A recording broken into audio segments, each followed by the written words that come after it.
Hi there, welcome along to another video. It's really good to have you along, and today we've got a box opening and review. I've been buying a few goodies for the Garden Railway, so without further ado, let's take a closer look.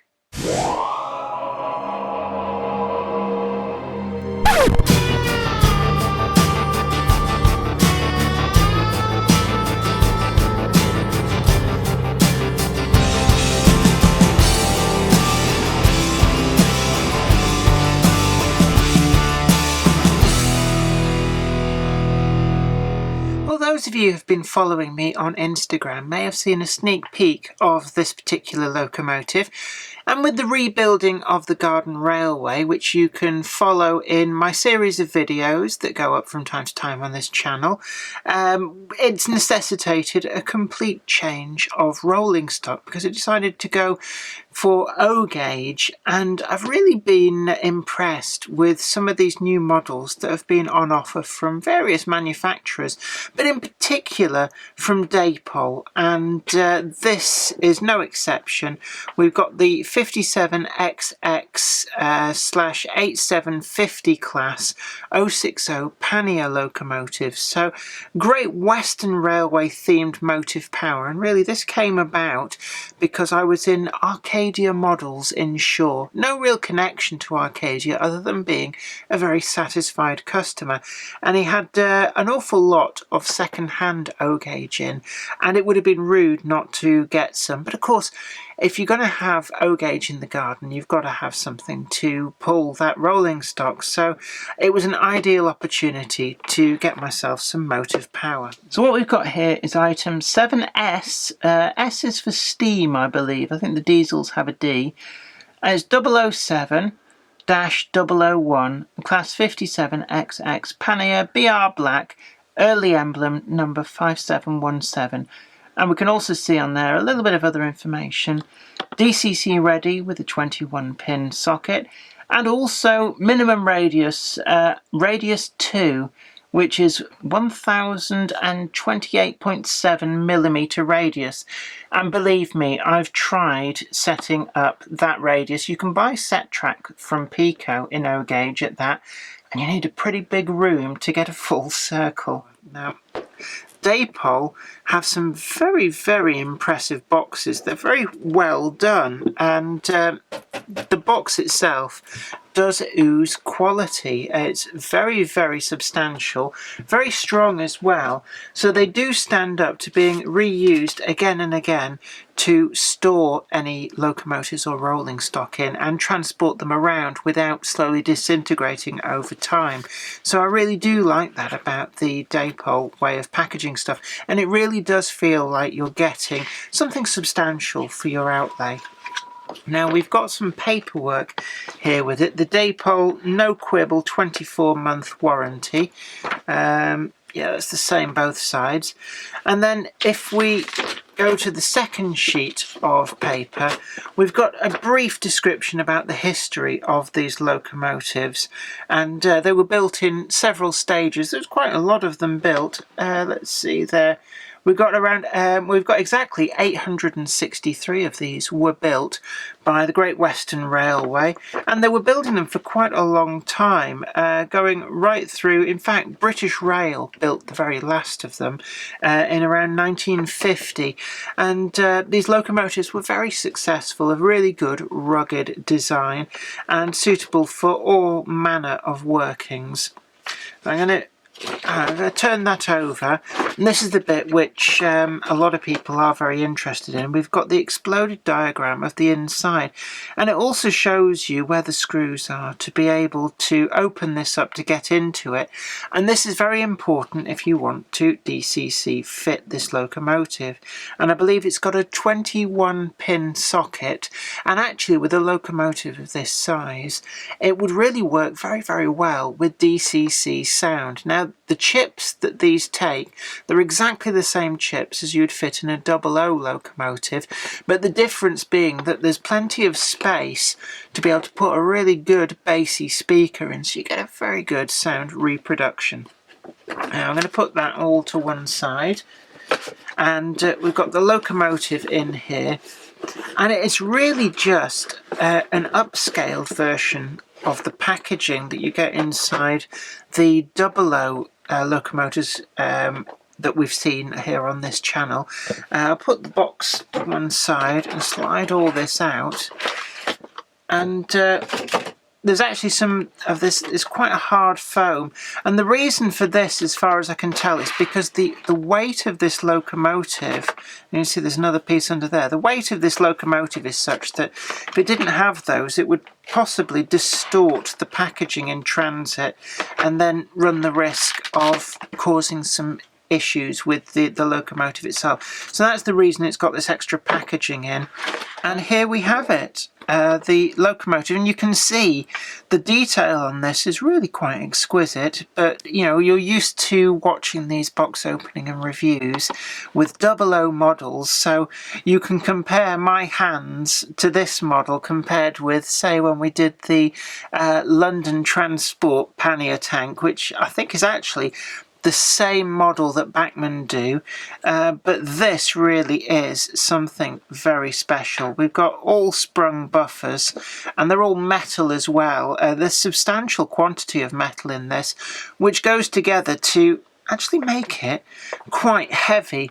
I'd wager that there's probably, I don't know, maybe 700 or 800 grams here, if not more. It's actually very difficult to gauge the weight. I do know that compared to a 00 model, there is a substantial mass to this. So its running characteristics, I've had it test run up and down on a test track, but I haven't yet had it running properly on a layout of any description because I haven't built the Garden Railway yet. But what I might do is actually lay out a full circle of track on the floor of a room somewhere and just get this thing running. But it does seem very, very silky smooth with what I've seen so far. Now, because the locomotive is a good deal bigger than 00 counterparts, obviously, it does provide a lot of opportunity for a greater finesse of some of the detail. And we've got these lovely fine handrails on here, but then also all of this detail underneath. And one of the things that caught my eye from the moment I unboxed it originally is look at all this motion here on the wheel, and you can see there that all of that, it does appear, yeah, when I turn that, the motion actually does what it's supposed to. And it's something that I've seen people complain about with 00 locomotives, that, oh, the motion between the frames looks wrong because it doesn't move or it isn't there. But in O gauge with this, Dapol have accurately fitted all the valve gear and the pistons. Everything is there. And even though I haven't got it running to show you, if I just move with the play on the wheels, you can just start to see the motion just ever so slightly move. And it really is an incredible model. And of course, with O gauge, you don't particularly get the issue that you do with 00, that everything's a bit of a fudge. So rather than appearing like a narrow gauge locomotive, which 00 does, because if 00 was on prototypical track, it would need 18.83 millimeters between the railheads, but actually you get 16.5. But with the O gauge, it's 32 millimeters across the flanges, so it's substantially more, and it's in scale, so the locomotive looks right when put on the track. All of this detail that you see, the brake rigging, steps, all of this comes ready applied from the factory. There's actually nothing extra in the box to add to this yourself. But the level of detail in there, and stuff which, again, you'd never really normally see any of this unless you turned the locomotive over. So it is just really amazing to see the attention to detail. We've got some pretty hefty metal wheels, and the insides do look nice and hefty, like they are a proper casting. We've also got, let's see, what else have we got? On the fronts, we've got the vacuum pipes already fitted, and then we've got the, I think that's the steam heating there, or it may even be some of the controls for working with an auto coach. And Dapol do do an auto coach to match up with some of their locomotives. So it might be something to do with that. But then we've also got this 3-link coupling. It's very, very finely done, but it is fully functional. And I know this because I've used these in O-gauge to couple up to the rolling stock, and it will actually pull a really, really good prototypical length of train just on the standard 3-link couplings that it comes fitted with. I'm not entirely sure. Now, there's no other mounting points underneath for any alternative couplings, so if you want to use a different coupling, you're going to have to get quite creative. Now, I'm handling this a little bit carefully. One of the things that I'll warn you is this pipe here, which goes round there, up over the sole bar there and in towards the ejector. That's very, very fragile, and it's already fallen off this locomotive once already and had to be glued back. On the other side, there's a duplicate to it as well. You just have to be ever so careful. In fact, I think that's come adrift of its mounting point. I'm going to have to very carefully try and just get that back in there.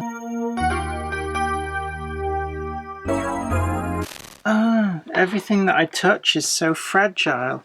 It's very difficult to actually manhandle this locomotive without running the risk of feeling like you're going to cause damage to it. It's an interesting quandary. How are you supposed to use this if every time you touch it something falls off? But with O-gauge, I don't know, it does feel more substantial. It's not like some of the 00 models that we've seen which just rain down parts. It's odd bits of pipework that do seem very, very scale in terms of their size, and therefore a bit fragile. But with something this big, you've got plenty of places that you can grasp hold of it. And I suppose that given its weight, you would tend to use things like locomotive cassettes or just leave them on the layout rather than taking them on and off all the time. In terms of price, these are quite expensive, but then again, some of the 00 models are getting up to these sort of levels of prices. And one thing that Dapol has done is they've brought top quality O-gauge to the market at a price that's actually comparable to some of the more expensive 00 models.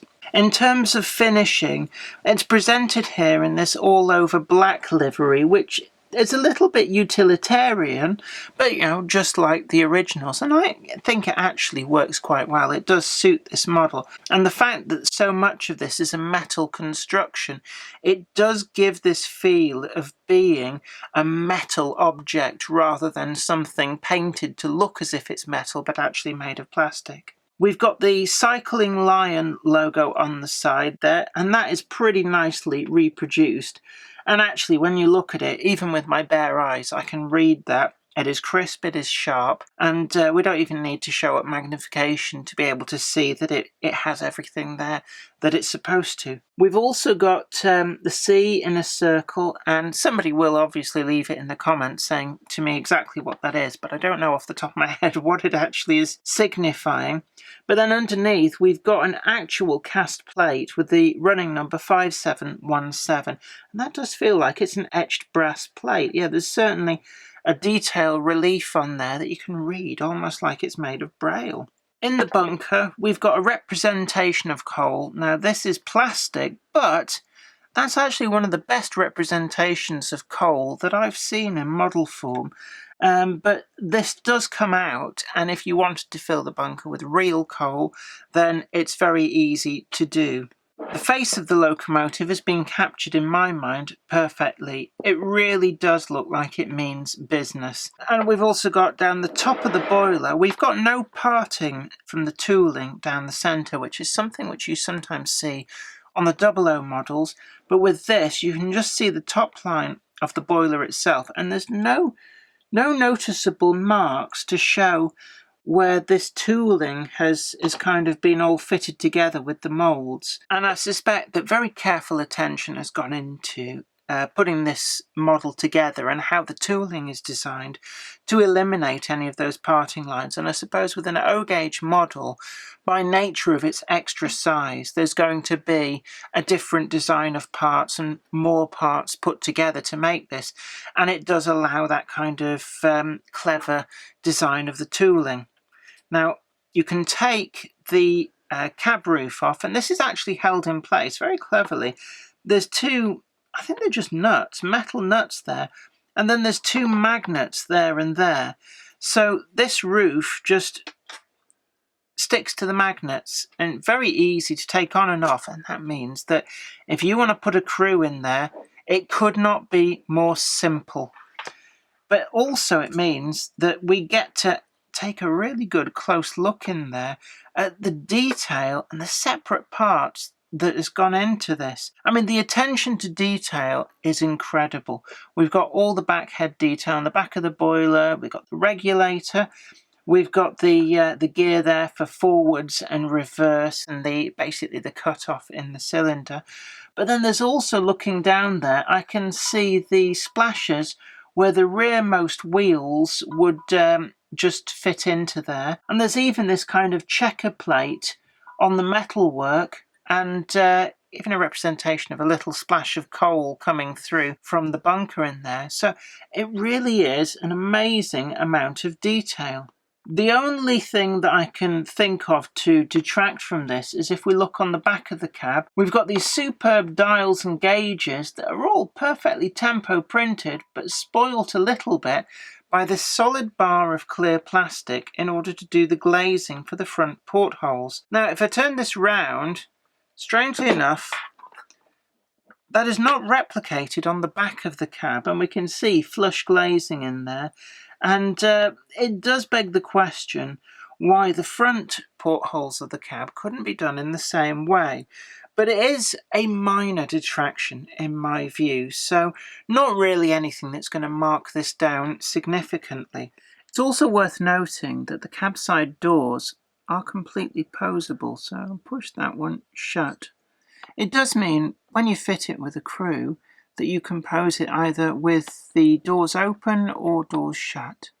Overall, I have to say I've been very impressed with this model, and for the price, we've never seen O-gauge models really at this sort of price level. I was able to pick this up for a very good price second hand, but certainly new they can be had for discounted down to about 170. And when you think that that is exactly the same price that the Bachmann H1 class has just been released at, you really have no excuse to model in O-gauge anymore.